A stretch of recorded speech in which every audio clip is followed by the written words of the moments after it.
It's always hard to find time, to talk to your friends because, Giulio is running a nice organization. He's got different pizzeria in DC and also in New York. But let me introduce you to my dear friend and collaborator, master instructor at Pizza University in Culinary Arts and also chief pizzaiolo officer at Marafoni, Mr. Giulio Adriani.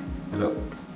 Well, and this is Francesco Marra, and again, he's a dear friend. He's been a dear friend from the last 15 years, which we met when he first arrived. Well, actually, before my first arrival to United States in one of the trade shows in Vegas, and since then we start collaborating, and he created this beautiful company called Marafoni. They produce impressive equipment that can help pizzerias and more, and I'm very delighted to see their progress and how they brought this company to the top of the industry. In 2018 we started this project, Pizza University and Culinary Arts, predominantly to educate and train the new generation of pizza makers.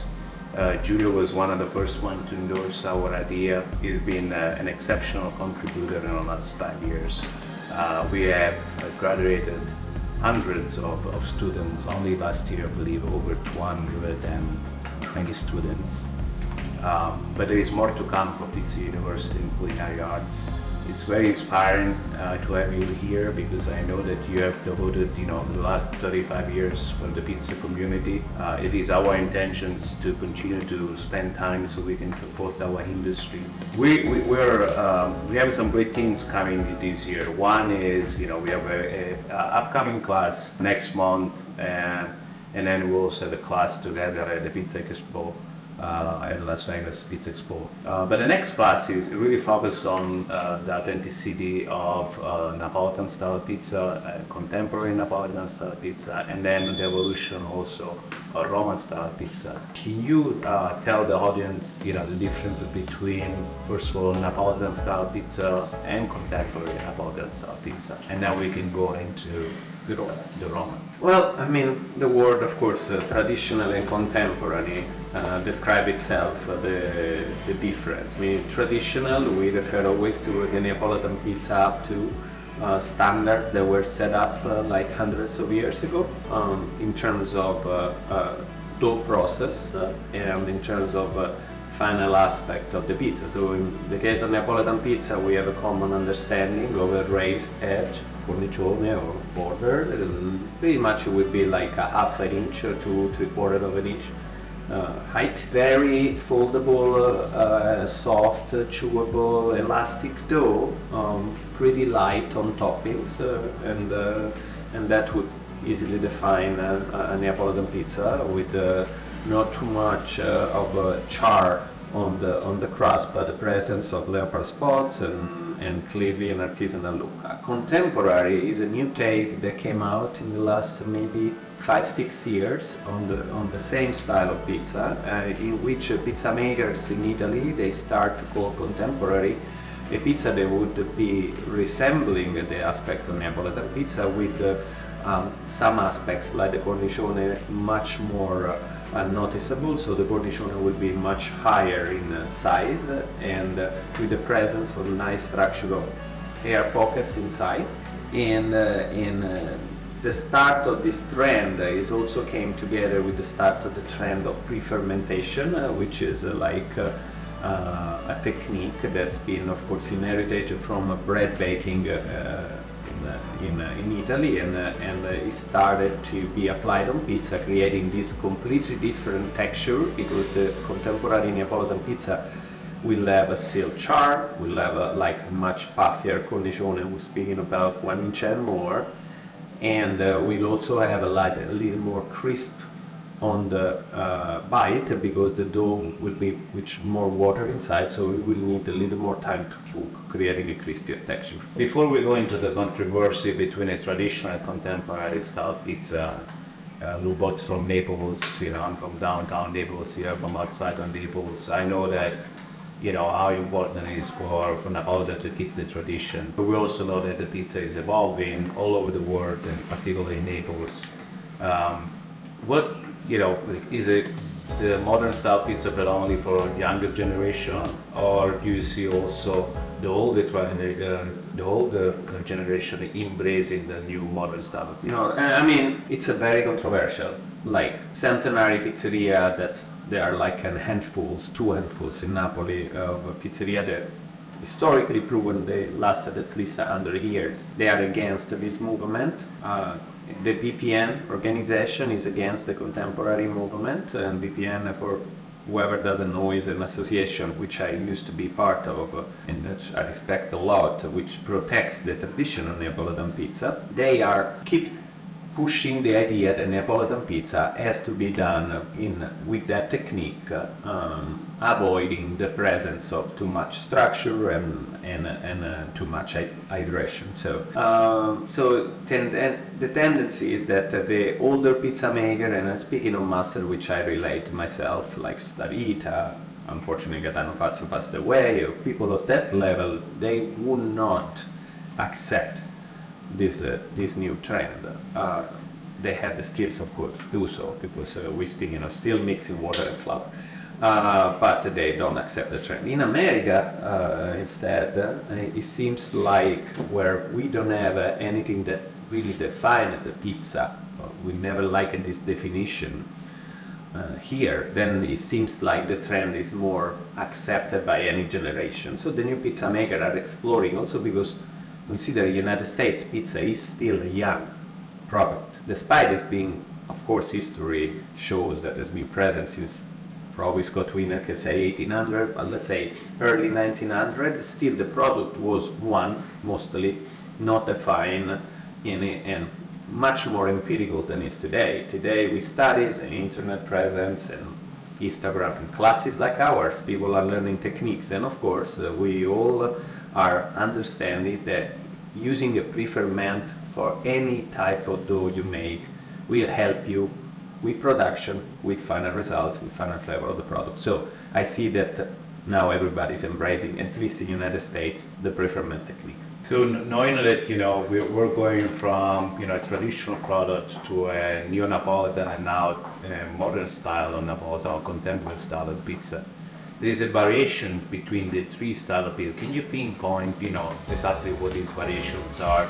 Quickly, I know that it's a big question to us, but for the audience, they don't understand, what is Neapolitan, Neapolitan, and contemporary Neapolitan style pizza now. How do you identify these three particular style of pizza very quickly? Well, technically, I identify it easily by saying that, okay, first, Neapolitan normally use oil into the dough in order to achieve a crispier texture and maybe a longer baking without increasing too much hydration. So normally a Neapolitan could be a Neapolitan pizza with additional of a little bit of olive oil and without pushing too much the hydration, obtaining a pizza that's more crispy and suits the delivery aspect of the pizza industry. Contemporary is just a new take. It doesn't have oil. It's like a boosted Neapolitan where everything that's the characteristic of the Neapolitan got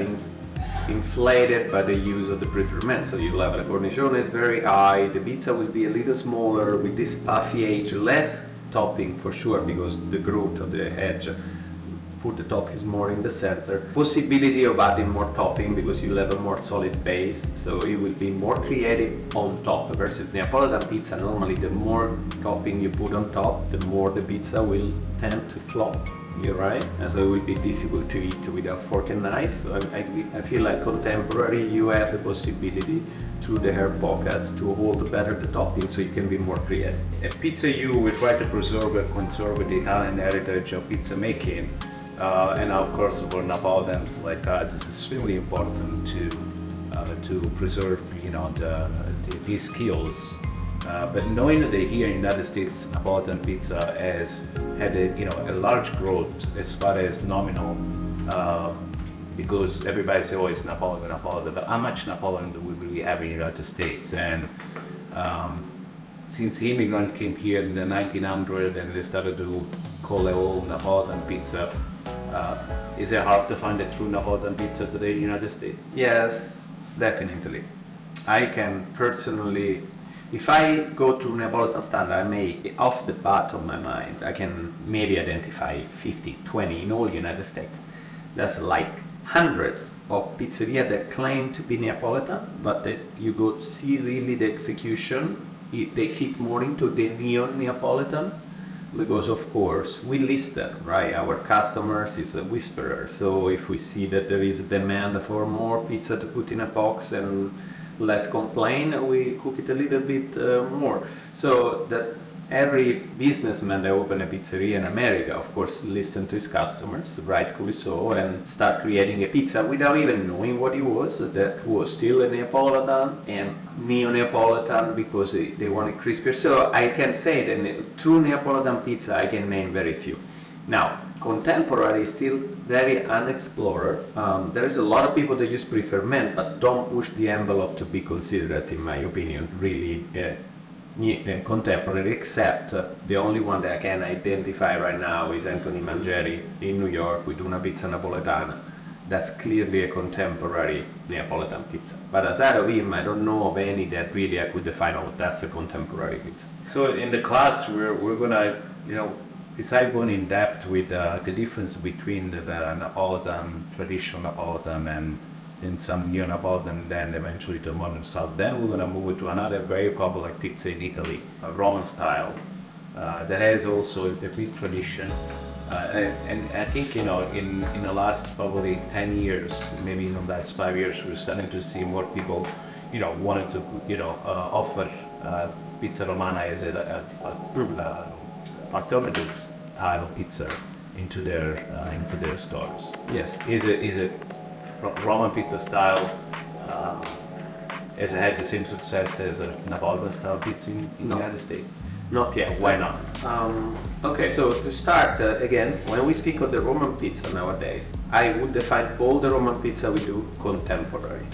Contemporary Roman, and why so? Because the original Roman pizza, not from Roma, even if from my family is from Napoli. The original Roman pizza was a pizza very thin, very crispy, no much air pockets, very quick, you eat it and go. Then a right ponci, and it starts showing air pockets and nice structure and height. It was almost looking like a focaccia, but a lot of air pockets, so super light, incredible, soft, but chewy top. This is contemporary Roman, and it's a style, beautiful, fun to do. Still didn't have a lot of success, I guess because there is a price problem. Normally the contemporary Roman has to be done with a flour that let you put a lot of water into the dough, and normally from Italy, of course, in this case would be very expensive flour. And for this reason and the process to create a pizza, the final price per square, because at the point you're gonna sell it per square, it is very high.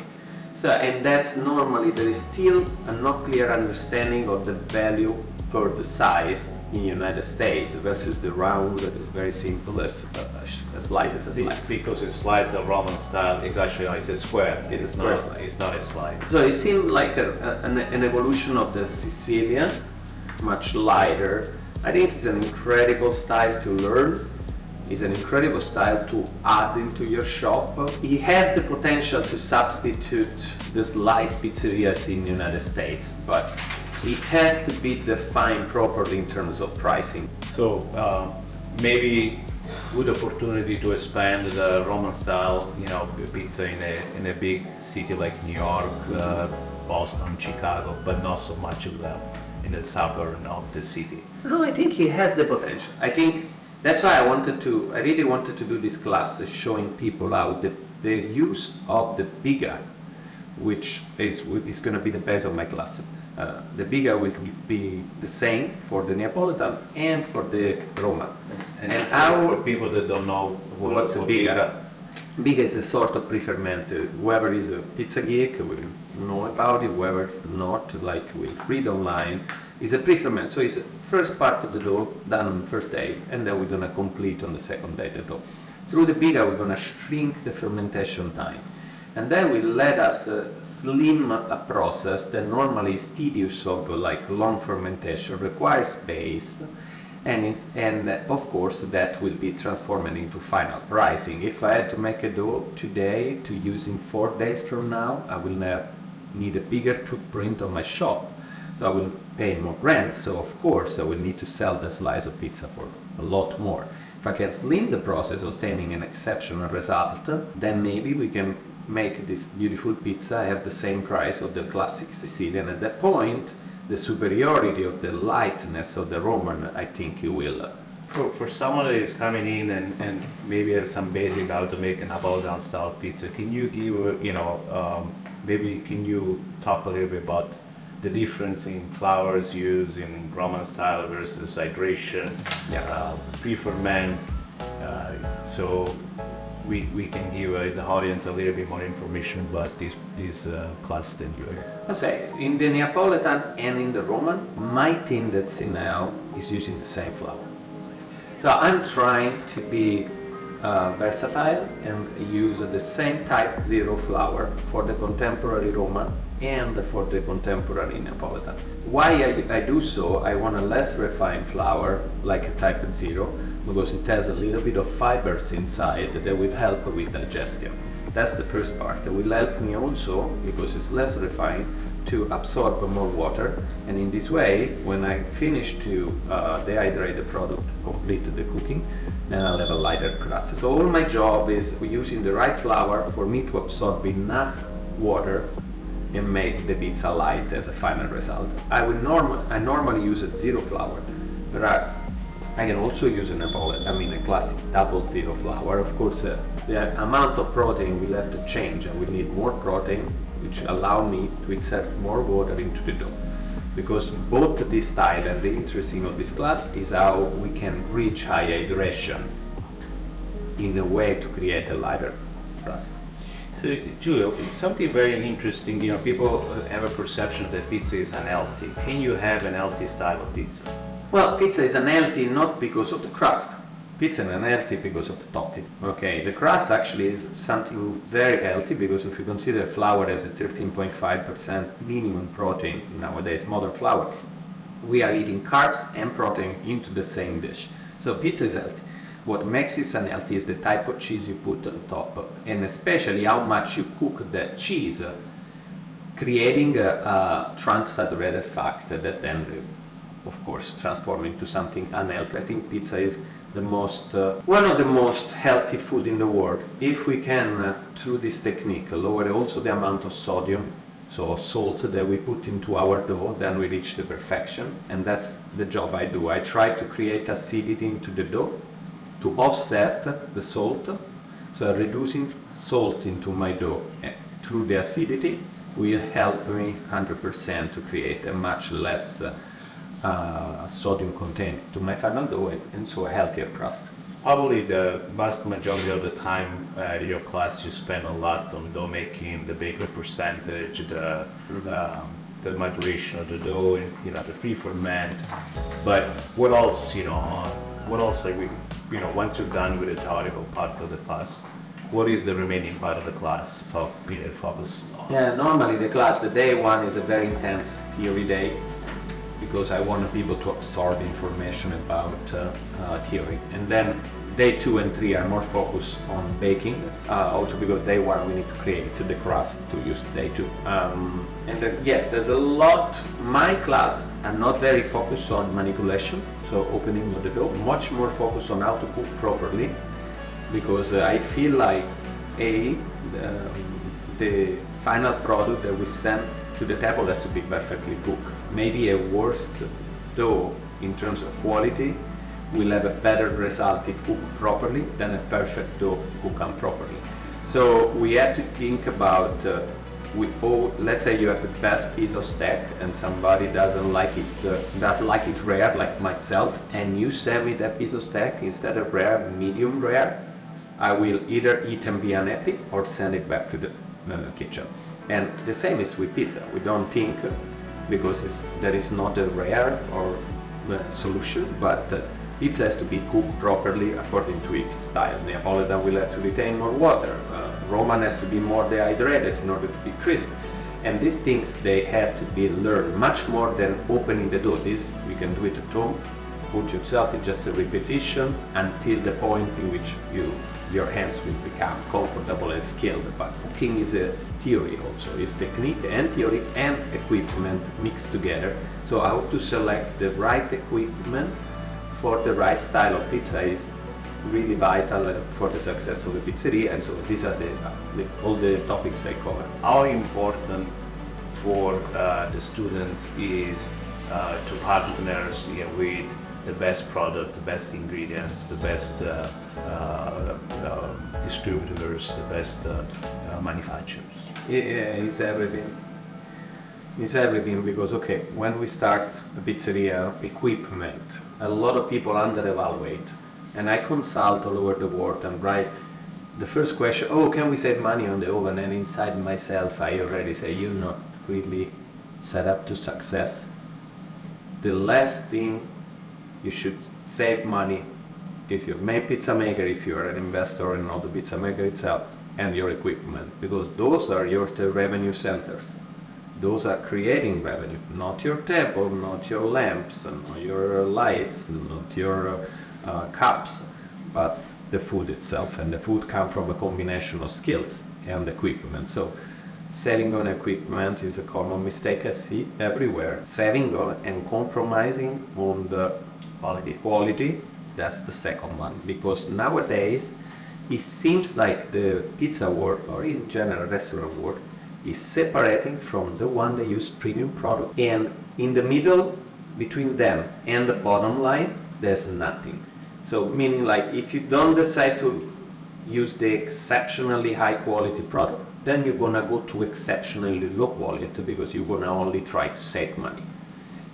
But there is so much in the middle of selection, of right ingredients for the product you wanna create without spending too much, but still keeping the quality as your number one element. That's I think is vital. So knowing that the first pizza was recorded in a manuscript in Italy in 997 AD, I know how inspiring it is to be in the pizza industry today, but what's for you in the evolution of pizza, for you as an individual, and what our students should look into for the evolution of pizza? Is it fair to say that you can make your own hybrid pizza style? Yeah, I mean, actually in my previous podcast with Scott, we discussed a lot about definitions. To me, nowadays, it doesn't exist anymore, the style. To me, exists. You can make a good pizza, you can make a bad pizza. You want to make it square, round, crisp, soft, thin or thick. The idea is you need to create the best pizza you can for the final product you want to serve to your table. Now you want to define a Neapolitan, hybrid or whatever.